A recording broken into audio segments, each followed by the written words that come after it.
Kepada Teza, kami persilahkan. Baik, terima kasih kepada kelompok dua atas waktu dan kesempatannya. Di sini saya ingin bertanya, tadi sudah dijelaskan bahwa media visual dan grafis itu tidak terdapat suara. Tetapi yang disebutkan di dalam kelebihan media visual dan grafis menyebutkan ada dalam bentuk video animasi. Video animasi yang dimaksud tanpa suara. Proses pembelajaran itu seperti apa dan bagaimana contohnya? Baik, terima kasih kelompok dua. Eh, Baik, terima kasih kepada Teza. Kami berdiskusi dulu untuk menjawab pertanyaannya. Baik, terima kasih.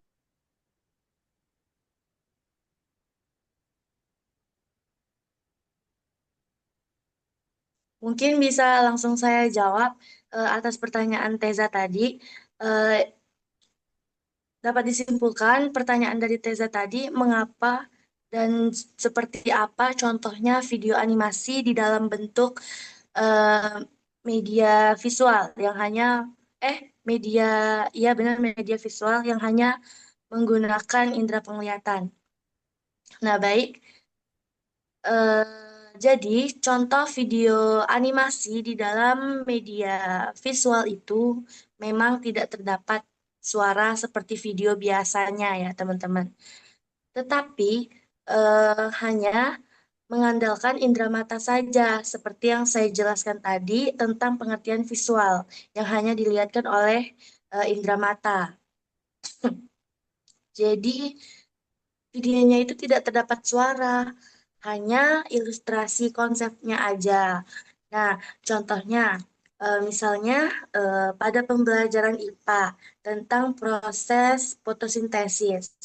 Nah, guru atau pendidik itu, atau kita nanti sebagai calon pendidik, bisa menayangkan video animasi tanpa suara yang memperlihatkan misalnya sinar matahari mengenai daun, kemudian air terserap dari akar, bahkan eh, gas keluar masuk daun. Nah, sambil diputar video animasi tadi tanpa suara, guru itu sambil menjelaskan, misalnya seperti anak-anak, lihat nih bagian yang ini, yaitu air diserap oleh eh, akar, lalu naik ke daun untuk membantu proses fotosintesis. Jadi, jadi gini ya Teza, maksudnya, jadi video tersebut membantu secara visual aja, nggak ada indera pendengaran yang berfungsi, nggak ada terdapat suara, tetapi hanya video animasi bergerak aja. Nah, sedangkan fungsi guru itu untuk menggantikan suara ketika video tersebut berlangsung. Eh, Seperti itu, Reza, gimana sudah mengerti belum atas jawaban pertanyaannya? Cukup, Yulinda. Terima kasih atas jawabannya. Semoga sehat selalu. Amin.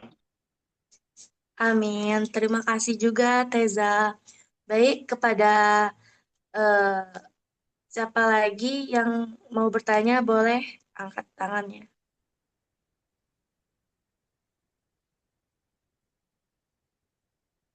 Siapa guys? Di sini lanjut.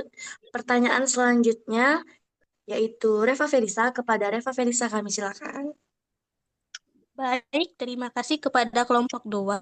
Izin bertanya, tadi di pengertian media grafis, Yulinda menyebutkan bahwa media grafis adalah bagian dari media visual. Pertanyaan saya, mengapa media grafis adalah bagian dari media visual? Apakah media visual juga termasuk ke dalam bagian media grafis? Baik, hanya itu pertanyaan saya. Baik, terima kasih kepada Reva Felisa sudah bertanya kepada kelompok kami.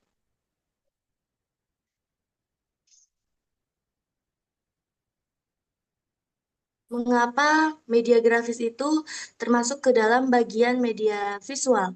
Dan apakah media visual juga termasuk ke bagian media grafis? Jawabannya, eh, media visual itu tidak termasuk ke media grafis. Tetapi media grafis itu adalah bagian dari media visual. Mengapa demikian? Seperti yang saya jelaskan tadi, bahwa media visual adalah media yang dapat dilihat dan dirasakan dengan indera penglihatan atau mata. Semua media yang dapat kita lihat menggunakan mata itu seperti media yang bergerak, media yang diam, itu termasuk ke media visual karena bisa kita rasakan dan kita lihat melewati mata. Tetapi media grafis adalah bagian dari media visual karena fokus pada penyampaian pesan lewat gambar, simbol, eh, gambar-gambar atau simbol-simbol dua dimensi yang statis atau tidak bergerak.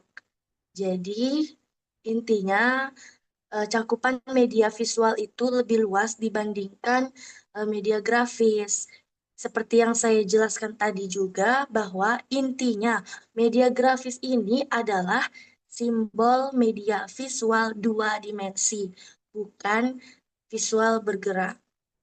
Jadi, eh, seperti itu, Reva. Mengapa media grafis itu termasuk ke bagian media visual, sedangkan belum media visual itu bukan termasuk ke segala media grafis. Karena media visual itu kan kayak bergerak, seperti video animasi tadi, atau media tiga dimensi. Nah, sedangkan grafis itu hanya simbol-simbol seperti itu. Sepertinya itu saja, Reva, penjelasan dari saya. Apakah bisa dimengerti? Bisa. Terima kasih, Yulinda. Oke, terima kasih Reva atas penjelasan, maaf, atas pertanyaannya yang sangat-sangat menarik. Kemudian di sini ada lagi yang mau bertanya, yaitu teman kita Alfat Fadila Ilham. Kepada Alfat, kami persilakan. Halo, halo Alfat, Alfat. Oke, tes bisa dengar nggak? Bisa. Silakan Alfat.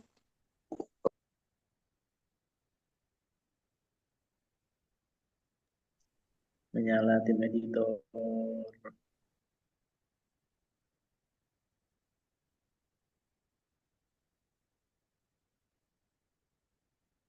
Baik, langsung saja ya Alfat. Saya simpulkan pertanyaannya.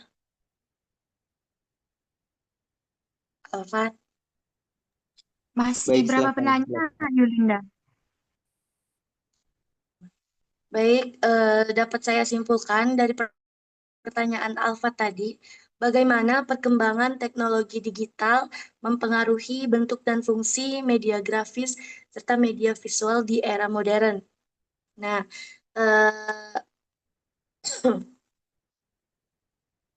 sepertinya dapat saya jawab dari pertanyaan Alfa tersebut berdasarkan pengetahuan saya. Jadi, perkembangan teknologi digital sekarang kan emang sangat pesat. Nah, dan ini telah banyak mengubah media grafis dan visual itu menjadi lebih modern, interaktif, dan juga fleksibel. Nah, jadi media grafis dan visual ini tidak hanya berfungsi sebagai alat untuk alat bantu visual, tetapi juga sebagai sarana interaktif dan juga kreatif yang mampu meningkatkan keterlibatan serta pemahaman siswa dalam proses belajar. Nah, perbandingan media maaf teman-teman. Maksud saya, perbandingan media visual dan grafis tradisional ke era modern seperti contohnya, dulu guru hanya menggunakan atau menampilkan gambar di buku LKS saja. Tetapi sekarang guru bisa menggunakan animasi tiga dimensi interaktif, di mana siswa bisa memutar, misalnya siswa itu bisa memutar, misalnya kita membahas tentang planet nih. Nah, guru bisa secara langsung menunjukkan media tiga dimensi dengan cara siswa itu memutar planet dan melihat jaraknya secara visual.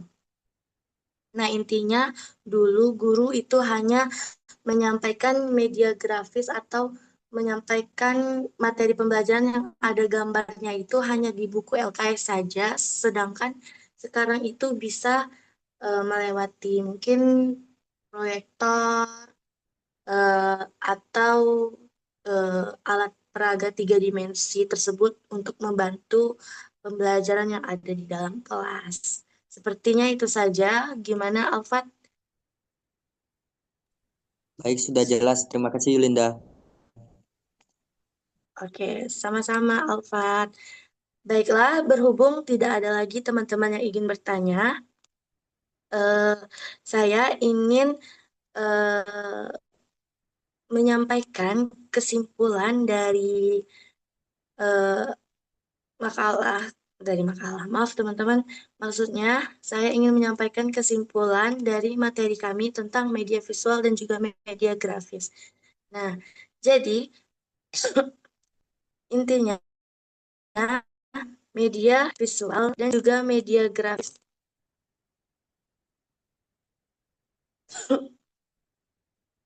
jadi intinya media visual dan juga media grafis ini memiliki fungsi yang sangat membantu proses pembelajaran siswa dan juga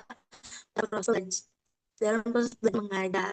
Nah, media visual dan media grafis sangat penting karena membantu guru untuk menyampaikan pesan secara lebih jelas dan menarik melalui tampilan yang dapat dilihat oleh siswa.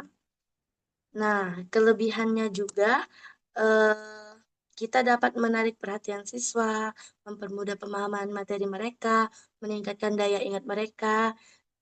Namun tak hanya kelebihan, namun ada juga kekurangannya seperti yang saya sampaikan tadi. Dengan demikian, media visual dan grafis sangat bermanfaat dalam pembelajaran apabila digunakan dengan baik. Sepertinya itu saja yang dapat saya sampaikan dan teman-teman saya sampaikan pada presentasi hari ini. Mohon maaf apabila ada kesalahan kata-kata atau penyampaian materi yang kurang jelas. Saya ucapkan terima kasih kepada teman-teman semua. Wassalamualaikum warahmatullahi wabarakatuh. Waalaikumsalam warahmatullahi Waalaikumsalam wabarakatuh. warahmatullahi wabarakatuh.